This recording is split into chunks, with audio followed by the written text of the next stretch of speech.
Yo! Ah!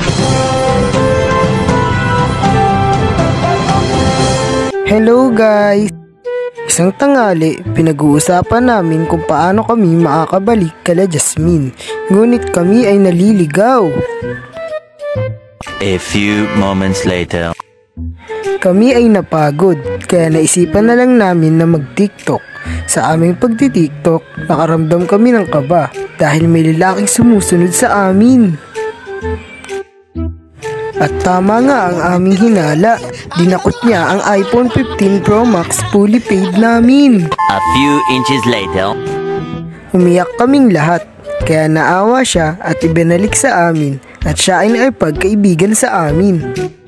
Tinulungan niya kami na makapunta kala Jasmine. 2 hours later. At si Marco ay napapagod na, kaya naisipan ni Marco na bilhin ang bike ng matanda sa halagang 20 pesos. Hindi muna ginamit ni Marco ang kanyang bike kasi iiyak kami dahil may iwan niya kami. 1 eternity later.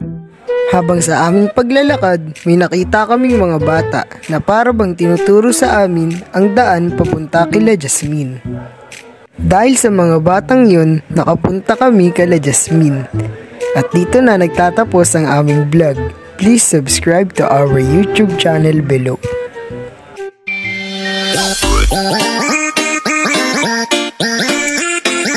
Thanks for watching.